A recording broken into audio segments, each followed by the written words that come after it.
Hello दोस्तों। आपने देखा होगा जहाँ पे हमारे पास ट्रांसफार्मर लगे होते हैं या फिर हमारे कई तरह के इलेक्ट्रिकल इक्विपमेंट लगे होते हैं जिसको हम सब स्टेशन बोलते हैं दोस्तों।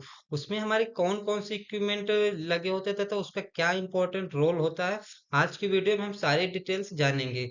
अगर बात करें हमारे पास जो सब स्टेशन होगा, सबसे पहले मेन पर्पस हमारे सब स्टेशन का ये होता है, या तो हमारा दोस्तों एक ट्रांसमिटिंग का होगा या फिर हमारा डिस्ट्रीब्यूटिंग का होगा। मतलब यह है दोस्तों, जहाँ पे हमारा जनरेशन जनरेशन होता है, मतलब जहाँ पे हमारा इलेक्ट्रिसिटी बनाया जाता है उसके बाद हमारा एक सब स्टेशन बनाया जाता है। उससे हमारा जो ट्रांसमिशन करने के लिए एक सब स्टेशन बनाया जाता है तथा एक होता है हमारा डिस्ट्रीब्यूशन पर, मतलब जो इंड इंड पर होता है जहाँ पे हमारा लोड वगैरह कनेक्ट हो, तो वहां पर हमारा एक सब स्टेशन बनाया जाता है।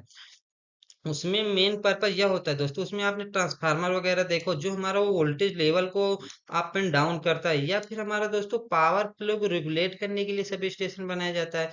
या फिर ये भी बोल सकते हैं दोस्तों कि जो हमारे पास पावर कंजम्पशन हो रहा है, मतलब जो कंजम्पशन, जो हमारे इलेक्ट्रिसिटी का कंजम्पशन हो रहा है उसका मेजरमेंट करने के लिए भी हम ट्रांस जो हमारा सब स्टेशन का यूज किया जाता है। अब बात कर लेते हैं दोस्तों, वह कौन कौन से 10 इक्विपमेंट होते हैं जो हमारे सब स्टेशन पे में यूज किया जाता है तथा उसका इम्पोर्टेंट रोल क्या होता है। अगर आप वीडियो पे नए हैं तो दोस्तों तो चैनल को सब्सक्राइब कर लीजिए। अगर हम सबसे पहले बात कर लेते हैं कि जो हमारा पहला इक्विपमेंट जो सब स्टेशन में लगा होता है, वह होता है दोस्तों लाइटिंग अरेस्टर। लाइटिंग अरेस्टर लगा होता है। उसका आपने देखा होगा ऐसे लगा होता है, मतलब जो हमारे अगर सबसे पहले लाइन आई तो लाइटिंग अरेस्टर में पैरेलली कनेक्ट होता है। इसका काम यह होता है दोस्तों, जो लाइटिंग सर्ज होता है, मतलब जो लाइटिंग सर्ज होता है दोस्तों, वो हमारा उसको प्रोटेक्ट, उससे हमारा प्रोटेक्शन करता है। मतलब जो हाई वोल्टेज सर्ज के माध्यम से आता है उसको लाइन में जाने से पहले ही हमारा लाइन उसका प्रोटेक्शन देता है। मतलब यह होता है इसके अंदर एक गैप होता है, जो हाई हाई जो करंट की वैल्यू बढ़ती है तो वैल्यू बढ़ने के बाद इसका जो गैप होता है वो आयोनाइज्ड हो जाता है, जिससे हमारा वो ग्राउंड हो जाता है। जो हमारा अगर इलेक्ट्रिसिटी हाई मात्रा में आया तो वो हमारा ग्राउंड हो जाता है। इसी के लिए जो सब स्टेशन में इक्विपमेंट लगा होता है उसको डैमेज से बचाने के लिए दोस्तों, लाइटिंग के डैमेज से बचाने के लिए हमारा लाइटिंग अरेस्टर का यूज किया जाता है। अगर इसमें देखें तो हमारे पास कई तरह की लाइटिंग अरेस्टर पाए जाते हैं, जैसे horn gap type lighting arrester, rod gap type, multiple gap हो गया दोस्तों, थायराइड लाइटिंग अरेस्टर हो गया, तो कैरोलाइट फिल्म लाइटिंग अरेस्टर हो गया। मतलब सभी का मेन रोल यही होता है कि हमारा जो लाइटिंग सर्ज होता है उससे हमारा इक्विपमेंट को डैमेज होने से बचाता है, तथा यह पहले हमारा सबसे फर्स्ट में आके दोस्तों हमारा इसको ग्राउंड कर देता है, जिससे सभी लगे इक्विपमेंट हमारा सेफ हो जाता है। लाइटिंग अरेस्टर के बाद हमारा जो इक्विपमेंट होता है दोस्तों, वह होता है हमारा आइसोलेटर। यह काफी इम्पोर्टेंट होता है, क्योंकि आइसोलेटर यह होता है दोस्तों कि यदि हम जो आइसोलेटर के बाद हमारे पास जो इक्विपमेंट है उसमें हमें काम करना है, तो उसको हम जो इसको हैंडल होता है हैंडल को घुमा देंगे दोस्तों, तो जो हमारे जो इक्विपमेंट लगे, मतलब जो हमारे रॉड कंडक्टर लगे, वह तो आइसोलेट हो जाता है। मतलब यह ऐसे स्टैंड खड़े, मतलब ये इस तरह हॉरिजॉन्टल हो जाता है, जिससे हमारे इस साइड के सप्लाई तथा इस साइड की सप्लाई को आइसोलेट किया जा सकता है, जिससे हमारे अगर हम सब स्टेशन में कोई भी काम करते हैं तो इजिली वे में सेफ्टी से हम कर सकते हैं, जिससे हमारा जो कोई भी इलेक्ट्रिक का काम करने में कोई प्रॉब्लम नहीं होगा तथा हेल्दी कंडीशन में रहेगा। तथा इसमें एक ये भी होता है दोस्तों, इसको हमेशा नो लोड में ऑपरेट किया जाता है। मतलब सब स्टेशन के जो लोड होता है उसको पहले ऑफ कर देते हैं, उसके बाद ही हम आइसोलेटर को ऑन ओपन करते हैं, क्योंकि इसमें हाई लोड के कारण इसमें स्पार्किंग ज्यादा हो सकता है, इसीलिए हमेशा इसको नो लोड में किया जाता है। यह भी एक इम्पोर्टेंट क्वेश्चन बनता है। नेक्स्ट हमारा इक्विपमेंट जो लगा होता है दोस्तों, वो हमारा ब्रेकर होता है। ब्रेकर का काफी इंपॉर्टेंट रोल माना जाता है सब स्टेशन में, क्योंकि इसमें यह होता है दोस्तों, ये सबसे पहले तो हमारा एक प्रोटेक्शन देता है, जो हमारा प्रोटेक्शन देता है, तथा ये भी बोल सकते हैं कि ये एक सेफ्टी डिवाइस होता है।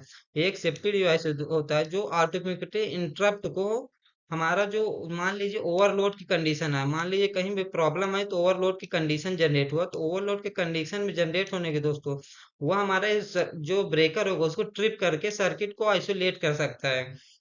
या फिर ये भी बोल सकते हैं कि आइसोलेट करने का, या फिर हम मैनुअली भी इसको आइसोलेट कर सकते हैं, तथा इसका ऑटो में भी आइसोलेशन होता है। अगर सेफ्टी ओवरलोड कंडीशन है तो ऑटो में हो गया, या फिर हमें कोई वर्क करना है तो हमारा मैनुअली में कर सकते हैं।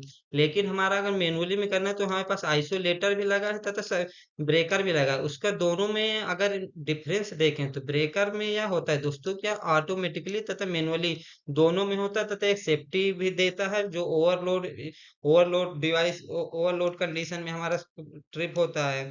तथा इसमें यह होता है जो आइसोलेटर होता है वो हमेशा नो लोड की कंडीशन में होता है। तथा आइसोलेटर जो ओपन होता है तो उसको हम देख सकते हैं, लेकिन जो सर्किट ब्रेकर उसको हम देख नहीं सकते हैं, जो उसके अंदर ही हमारा आइसोलेट होता है।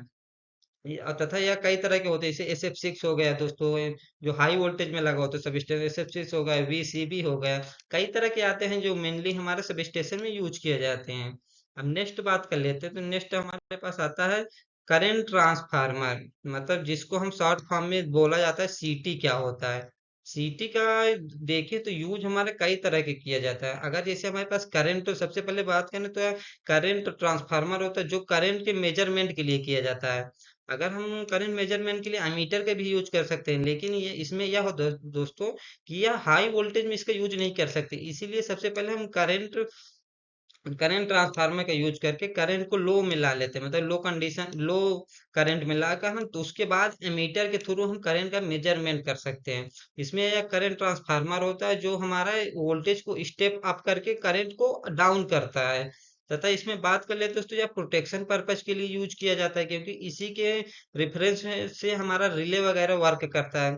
तथा हम बात करें तो दोस्तों control in high voltage electrical substation and electrical grid, जो हमारे हाई वोल्टेज को कंट्रोल करता है, क्योंकि यह एक जो हमारे एक ट्रांसफार्मर की तरह वर्क करता है, जो करंट को हमारा लेवल को कम करता है।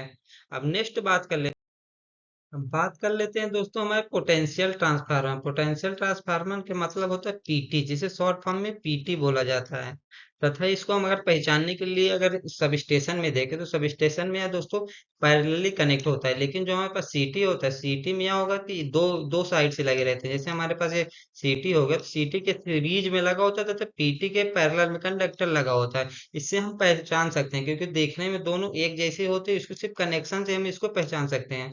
अब इसका यूज किस लिए किया जाता है? इसका भी यूज हमारे दोस्तों मेजरमेंट के लिए किया जाता है तथा हमारा प्रोटेक्शन के लिए किया जाता है।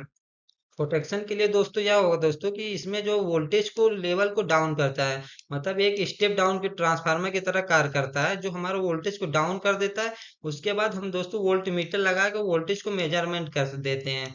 वोल्टेज को मेजरमेंट करने के बाद उसको प्रोटेक्शन में भी इसका यूज किया जाता है, क्योंकि रिले वगैरह में लो वोल्टेज के रेफरेंस लेकर हम उसको लाइन को प्रोटेक्शन दे सकते हैं, इसीलिए पोटेंशियल ट्रांसफार्मर का यूज किया जाता है।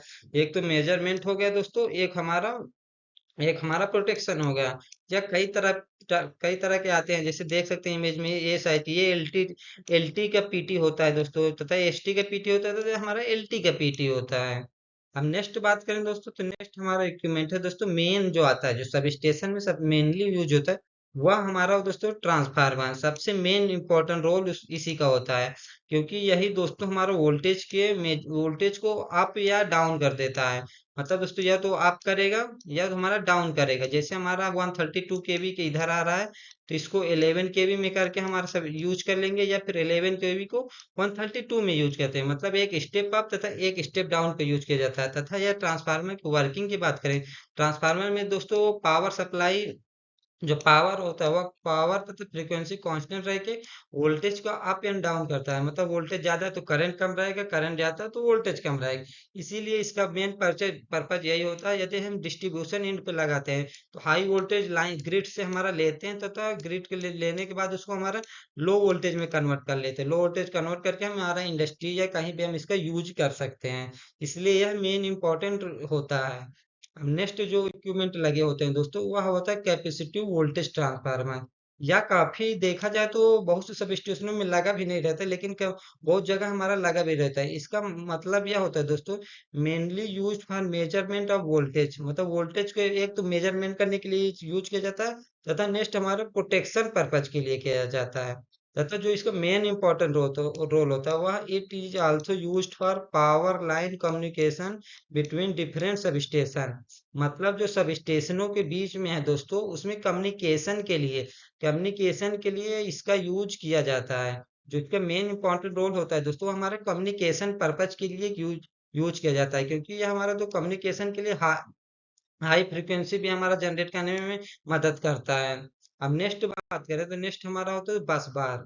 बस बार का भी काफी इंपॉर्टेंट रोल होता है, क्योंकि यह दोस्तों बात करें जो हमारे पास, मान लीजिए कि ट्रांसफार्मर से सप्लाई तो आ गई, उससे हम डायरेक्ट हमारा जो मान लीजिए बस बार से जहाँ से हम सप्लाई पैनल है, एसटी पैनल है, वहां हम केबल नहीं जोड़ सकते, इसीलिए हमारा बस बार लगाया जाता है, जिससे पैरेलली में हम ब्रेकर लगा के उसे डिस्ट्रीब्यूट कर सकते हैं। मतलब सर्किट को डिस्ट्रीब्यूट करने के लिए हमारा दोस्तों बस बार का यूज किया जाता है। यह दोस्तों पैनल वोल्ट के अंदर अंदर होता है, जो हाई करंट पावर डिस्ट्रीब्यूशन में इसका यूज किया जाता है। अब नेक्स्ट आता है दोस्तों battery bank and UPS. Battery bank का अगर बात करें तो सभी सब स्टेशन में आपने देखा होगा कि काफी मात्रा में बैटरी रखी की जाती है। उसका आखिर रोल क्यों होता है? उसका रोल की बात करें दोस्तों, यह हमारे crucial backup DC power source देता है। क्योंकि जब हमारी पावर सप्लाई को इंटरप्ट होती है, मतलब मान लीजिए पावर सप्लाई इंटरप्ट हो गई, तो उसमें जैसे रिले है दोस्तों, कंट्रोल सिस्टम है या कम्युनिकेशन डिवाइस है दोस्तों, वह हमारा फेल हो जाएंगे। उसी के फेल के बचाने के लिए दोस्तों हम एक डीसी सप्लाई, एक्सटर्नल सप्लाई देते हैं, क्योंकि हमारा अगर मेन सप्लाई ट्रिप होगा तो रिले वगैरह को, मान लीजिए ब्रेकर को ऑन रखने के लिए, उसके रिले या कंट्रोल सिस्टम को ऑन करने के लिए हमें सप्लाई की जरूरत पड़ती है। इसीलिए हम दोस्तों उसको बैटरी बैंक का यूज करते थे। बैटरी बैंक के लिए तुरंत चालू करने के लिए यूपीएस का यूज किया था। यूपीएस मतलब होता है दोस्तों अनइंटरप्टेड पावर सप्लाई, मतलब सब पावर सप्लाई जाने के बाद तुरंत ही हमारा सप्लाई को मेंटेन बनाए रखने के लिए हमारा बैटरी बैंक तथा यूपीएस का यूज किया जाता है। यह सभी सब स्टेशनों में आप देख सकते हैं। अब नेक्स्ट जो आता है, जो मेन होता है दोस्तों, वह होता है दोस्तों wave trap and line trap. यह क्या होता है? अगर बात करें तो वेव ट्रैप और लाइन ट्रैप एक से डिवाइस होता है दोस्तों, जो हमारे कम्युनिकेशन सिग्नल को ब्लॉक करता है। मतलब हमारा जो ये रहता है दोस्तों, जो हमारा अगर कम्युनिकेशन के लिए जैसे सीबीटी यूज किया गया है, सीबीटी के यूज करने के बाद यह होता है दोस्तों कि हमारा हाई फ्रीक्वेंसी कम्युनिकेशन के लिए हमें हाई फ्रीक्वेंसी का यूज किया गया है। तो हाई फ्रीक्वेंसी को ब्लॉक करने के लिए हमारा दोस्तों वेव ट्रैप या लाइन ट्रैप का यूज किया गया है। इस तरह के देखा होगा, जो हाई फ्रीक्वेंसी को ब्लॉक कर देता है, तथा जो हमारा नॉर्मल फ्रीक्वेंसी होती है 50 तथा 60 हर्ट्ज को, हमारा जो पावर सप्लाई की फ्रीक्वेंसी है तो उसको हमारा पास कर देता है। इसीलिए इसका मेन यूज यही किया जाता है, जो हाई फ्रीक्वेंसी को ब्लॉक करके लो फ्रीक्वेंसी को हमारा पास करता है। यह सभी 10 इक्विपमेंट होता है जो सभी सब स्टेशनों में यूज किया जाता है। या आपसे कोई भी इंटरव्यू में पूछ सकता है, जो आप बता सकते हैं। अगर वीडियो आपको पसंद आए दोस्तों, हमारे चैनल को सब्सक्राइब कर लीजिए। मिलते हैं इसी नेक्स्ट वीडियो में। Thank you.